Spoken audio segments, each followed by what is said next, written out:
Hi there, it's Dr. Ryan, and today we're going to talk a little bit about a issue that arises with some of my patients, and that is erectile dysfunction. And this is just a basic overview of my thoughts on it. We're going to kind of talk about the pathophysiology behind it, some of the treatment modalities you can utilize for it, both conventional and integrative. And again, this is really just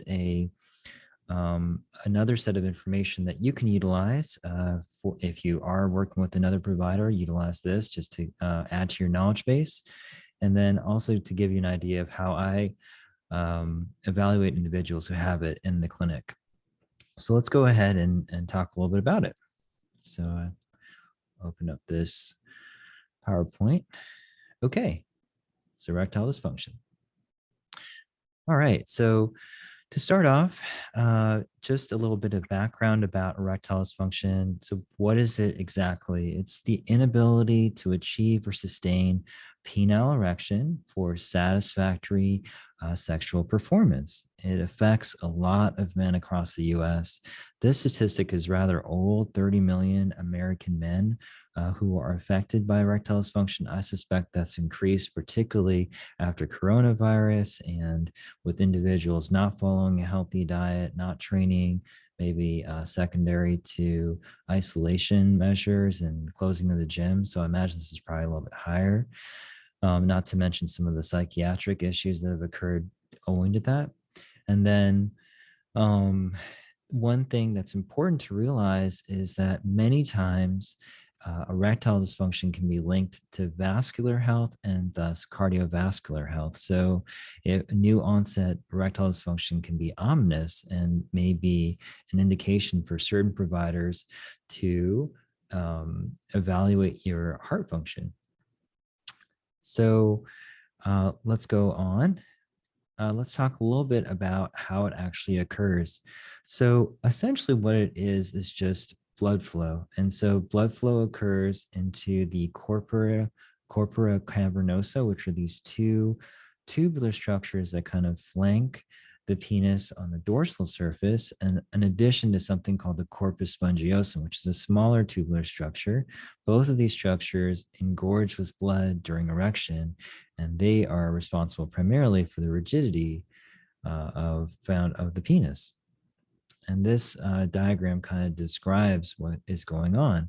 So during the process of erection, there are within the corpora cavernosa, there are these there's this special type of arterial circuit with trabecular arteries that engorges with blood and swells. And that, in addition to the network found in the corpus spongiosum, contributes to the rigidity of the erection. Okay, so physiology of the nervous system. So it's a fairly complicated system involving both the autonomic nervous system, the parasympathetic, and the sympathetic nervous system, in addition to the central nervous system. And very briefly, you have afferents, or basically nerves that detect sensation that go up to the central nervous system. Of efferents, they're involved in smooth muscle relaxation and ejaculation. And the afferents are primarily via the parasympathetic system, whereas the efferents are a combination of both the parasympathetic and the sympathetic system. And in addition, there are coordinating interneurons within the central nervous system that are involved both for facilitation of sensory input, but also they can actually trigger erection on their own. Hence the situation where there's no stimulation of the penis, but you develop an erection. And again, very complicated system, but basically there are dorsal nerves of the penis, which connect to these pudendal nerve afferents, which go via the parasympathetic system and travel up the spinal cord to this central nerve, to the cerebral cortex, and then go via efferents to control erection, and which is primarily due to vasodilation of those arteries in the corpus cavernosum. And then towards the very end, particularly in terms of ejaculation, the parasympathetic system and the sympathetic system coordinate together to promote that. So what exactly is occurring in terms of biochemical status? Well, um, acetylcholine is released on postsynaptic receptors on arterial endothelial cells. And I'll have a diagram that kind of demonstrates this a little bit better. This in turn leads to nitric oxide secretion by the endothelial cells, which leads to dilation of blood vessels. Okay. And how does it do it? Well, the nitric oxide basically potentiates guanylyl cyclase, and this in turn increases cyclic GMP, which then in turn decreases intracellular calcium, which then finally causes vasodilation of penile blood vessels. And this is important to realize because it's part of this is how phosphodiesterase 5 inhibitors work. And so finally, as these arteries are vasodilated, the corpus cavernosum, along with the corpus spongiosum, fill with blood. And in addition, so they fill with blood, but they also compress subtunical venules, which are precursors to veins. And this restricts blood flow out of the penis. Okay. And so just to kind of talk about that, nerves innervate the endothelium, which is the inner lining of arteries, which are primarily perfusing the penis. And what happens is acetylcholine releases nitric oxide within the endothelium, that's inner layer, which then acts upon vascular smooth muscle. And what occurs primarily is the nitric oxide potentiates guanylate cyclase, which converts GTP, guanosine triphosphate, to cyclic GMP. And cyclic GMP, the increase in that seems to decrease intracellular calcium stores and cause smooth muscle relaxation. This is important because the phosphodiesterase 5 inhibitors, such as Cialis and Viagra, tadalafil, and sildenafil, these basically work to block the breakdown of cyclic GMP to guanosine monophosphate, right? And this is potentiated by this enzyme phosphodiesterase 5, and that is blocked by sildenafil and tadalafil. Okay, and so that way, if you have more cyclic GMP, you have more of a decrease in intracellular calcium, which causes more smooth muscle relaxation and facilitates penile erection. And again, this is just another diagram that kind of describes what's occurring. Remember, so through nerve stimulation and through that process we described, you get vasodilation of the arteries. And there is this interesting trabecular network within the corpora cavernosum, which is just interconnections of many different arteries.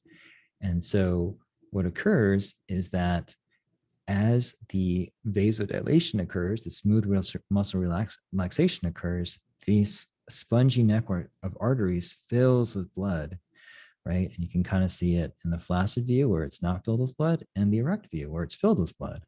And during that entire period, both the corpus cavernosum is filled with blood and engorges, so you get an erection, but at the same time, the venous system, the venules, which lead to the deep dorsal vein up here, is compressed. So you have decreased blood flow out of the penis, which allows you to have a sustained erection. Okay, so we kind of talked about how an erection occurs. Let's talk about a little bit about why it doesn't occur. So some of the causes of erectile dysfunction, the most common are related to the cardiovascular system or atherosclerosis. As you can imagine, there's a lot of blood flow. Blood flow is very, very important to erection, right? And so if you have any sort of scarring of the arteries, that's likely to decrease the probability of occurring. And you can see this occur. Erectile dysfunction oftentimes is correlated with high blood pressure, endothelial dysfunction. And as I mentioned, new onset erectile dysfunction is an ominous harbinger of heart disease potentially. And so some primary care practitioners, if it's new and you have potentially have other risk factors, may move you towards a cardiac workup. Because the nervous system involved in erection is quite complicated, anything that disrupts it is obviously going to be linked to erectile dysfunction. And diabetes is one of those, by virtue of the fact that you'll have increased blood glucose concentrations, which can dramatically affect neurotransmitter output. This can lead to neuropathy. And as I mentioned, it's a very complicated innervation in regards to how sensory nerves and both efferents and afferents work to create an erection. So anything that disrupts that could certainly impede it. So making sure that your hemoglobin A1C is under 5.7, ideally under 5, making sure that you're eating a diet in which you control your carbohydrates, you stay away from simple sugars and try to utilize complex carbohydrates and maintain insulin sensitivity is key to reduce your risk of erectile dysfunction. And then, of course, as we age, we're going to get a decline in hormone levels, particularly testosterone and DHEA, both of which are linked to erectile function. Another age-related decline that's not necessarily related to hormone levels, but just to age, is a decrease in the penile elastic fibers. So there are these fibers that are within the corpora cavernosa of the penis, within these trabecula, and if they become too rigid, it's difficult for blood to flow in and to engorge, right? And so with decreased elasticity, which can occur with age, of course, you may have some difficulty with having an erection. And then, of course, there are psychogenic causes, depression, anxiety, or stress. And this appears to be more common with younger individuals, but it can, of course, occur in any segment of the population. Okay. Now, hormonal levels, let's talk a little bit about this. So testosterone is clearly linked to erectile dysfunction, and we believe it's because it's secondary to nitric oxide release. It seems to improve nitric oxide release, which, as we know, is correlated with vascular smooth muscle relaxation. It also seems to improve libido too. And again, if you increase nitric oxide release, you're likely to have decreased breakdown of cyclic GMP as well. There is a low testosterone level seems to be one of the main reasons that you'll have failure of the phosphatidylserine 5 inhibitors to work. So if you might utilize this, a physician might initiate this therapy, but then wonder, well, hey, how come it's not working? Well, oftentimes a low testosterone level may be one of the reasons. And by improving this, you can get appropriate change.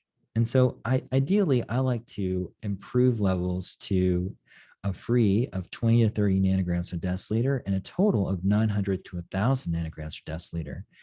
And I use LabCorp primarily. Other lab systems may have different concentrations for what's considered normal, but this is where I like to keep my patients. What about DHEA? Well, DHEA is a precursor to testosterone. It's important in production, but also it appears to be a pretty interesting neurosteroid that is important in dopamine and norepinephrine release in the brain. And low DHEA levels are linked to erectile dysfunction. Also, it appears to be linked to low libido. And I like to keep patients' levels between 200 to 350 micrograms per deciliter. What about estradiol? So in certain individuals, you may have excessive conversion of testosterone to estrogen. And then, of course, you have decreased testosterone levels, right? And as we know, decreased testosterone levels is not good for erectile dysfunction. There has been evidence suggesting both low and high levels of estradiol are associated with an increased risk of heart failure. And I usually like to keep my patients between 20 to 40 picograms per milliliter, right? And of course, this is using LabCorp's ranges. Now, sometimes I have to utilize anastrozole to decrease aromatase activity, which is how testosterones convert to estradiol, but sometimes I don't. And one thing to realize is if you have a fairly high amount of body fat, of adipose tissue, you're likely going to have a significant conversion of testosterone to estrogen. As you get leaner, this will decrease. Okay, what about some conventional therapy? Well, there are several different modalities. One of the most common are the phosphodiesterase 5 inhibitors. Two of the more common medications we utilize are sildenafil and tadalafil. And again, how do these actually work? So as I mentioned, and that's kind of complicated regime, the acetylcholine acts on the endothelial cells to release nitric oxide, which then goes to guanylate cyclase, which then converts GTP to cyclic GMP, which then decreases intracellular calcium in the smooth muscles and causes smooth muscle relaxation, which then increases blood flow, right? And during this process, cyclic GMP is very important, but it's broken down to cyclic GMP, which is inactive in this process, by phosphodiesterase 5 inhibitor. And so, or phosphodiesterase 5, that enzyme. So, an inhibitor of this enzyme can drastically improve cyclic GMP and thus improve smooth muscle relaxation. And that's exactly what these medications are. And so again, since they do cause vasodilation, they work quite well, but there are some side effects associated with them: headache, nasal congestion, flushing, prolonged erection. Although this may be overstated in individuals that stay within the dosing ranges, both for Cialis and for tadalafil and sildenafil. And then, of course, there is a concern when you combine this medication with other medications for cardiovascular disease, in particular the nitrates. And that's because you may have pretty profound vasodilation when you have a nitrate blood pressure medication. And so you have to be really careful if you do have heart disease and you're taking those medications. One thing to note is that they seem to improve erectile function primarily and not libido. And also, if there's failure, to double check and see where your testosterone levels are. And the two main ones, sildenafil and tadalafil, the main difference is primarily through their effective time. Tadalafil has a much longer duration of action, 36 hours, versus sildenafil, which is 8 to 12 hours. And that is why I typically will use this in my patients. And it's been shown low doses, 2.5 to 5 milligrams, as opposed to 20 milligrams, it's typically dose, can work quite well. And at low dosages, there is some, it's already indicated for treatment of benign prostatic hyperplasia. And there is some research suggesting that it can help reduce cardiovascular outcomes by virtue of the fact that it decreases blood pressure. So it's a great drug all around. And that seems to be the medication I suggest to patients who have this issue. Okay, there are other medications that you can inject directly into the corpora cavernosum. These are called intracavernosal medications, and I do not utilize these in my clinic, although they are pretty popular. Many urologists will utilize them with their patients. And again, it does require some specific training to ensure that you're injecting these medications in the correct area. Basically, what you're doing is you're taking one of these medications and you're injecting it into the corpus cavernosum.